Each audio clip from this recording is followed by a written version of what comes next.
खैबर पख्तूनख्वा में अभी पिछले चंद रोज में 2 मुख्तलिफ कार्रवाइयां की गई और तकरीबन 23 दहशतगर्द आज के इंसिडेंट्स में मारे गए और इससे पहले भी मुतादिद मारे गए हैं। आपके ख्याल में क्या टेररिज्म को अभी भी सही मायनों में वाइप आउट नहीं किया जा सका खैबर पख्तूनख्वा से? क्योंकि अगर आपको याद हो कुछ अरसे पहले जो बन्नू अटैक हुए, सीटीडी की बिल्डिंग्स पर हमला हुआ, तो उस वक्त पीटीआई के ऊपर यह तनकीद की गई थी कि जो टेररिज्म के नाम के ऊपर जो फंडिंग दी गई थी उनको विफाक की तरफ से, वो इस्तेमाल नहीं हुई।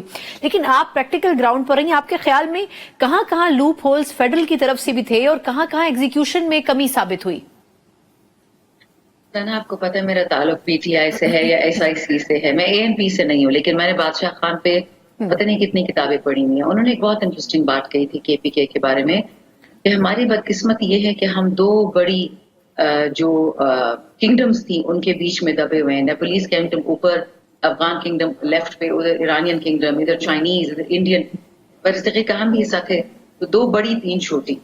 तो हमारी किस्मत में तो हमेशा से गोला बारूद रहा है। हमें तो हमेशा, जब कश्मीर भी मुजाहिद भेजने थे तो कबाइल को भेजा था 1947 में, पाकिस्तान में और कोई नहीं मिला था इनको। अब आजकल भी जो शेलिंग हो रही है, अभी तो न्यूज पे आया ये बात, हमारे एमएनए साहिबान ने, असद कैसर साहब ने, साजिद मोहम्मद ने, इकबाल अफरीदी ने, उन्होंने ये बात आज से 2 हफ्ते पहले कही थी टीवी पे कि जो मोटर शेलिंग हो रही है, दिस इज नॉट एक्सेप्टेबल। ये कौन कर रहा है हम पे, कौन करवा रहा है हम पे, और इनएविटेबली भी बच्चे मरते।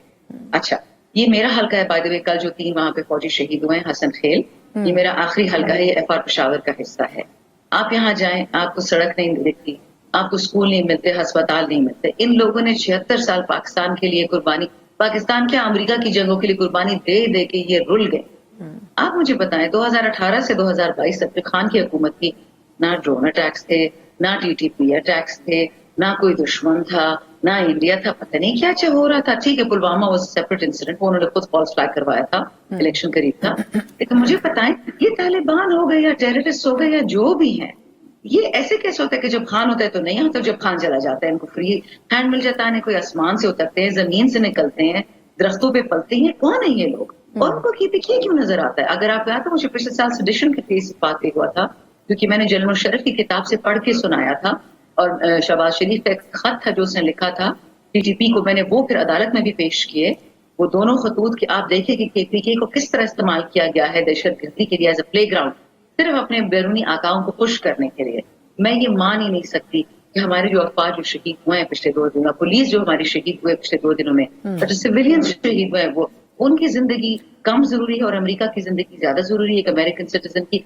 अमेरिकन कोई सिटीजन किसी मुल्क में मरता है ना, उसी वक्त ट्रैवल एडवाइजरी इशू जाती है, please do not travel to XYZ country. हमारे लोग कितनी शहादतें देंगे? बस ना यार, कब तक? पंजाबी और सिंधी और पठान और शिया और सुन्नी हो, पाकिस्तानी नहीं। अभी सरगोधा में जो ड्रामा हुआ कि किसी ने कह दिया, आजकल तो टिकटॉक का जमाना है, कैमरों का जमाना है, किसी एक बंदे के पास सबूत नहीं है कि किसी ने खुदा न खास्ता कुरान की बेहुरमती की, रसूलुल्लाह अलैहिस्सलाम सल्लल्लाहु अलैहि वसल्लम की बेहुरमती की हो, लेकिन ये वीडियो सबके पास है कि घर और दुकानें जला दी गए। क्या मसीही बरादरी पाकिस्तानी नहीं है?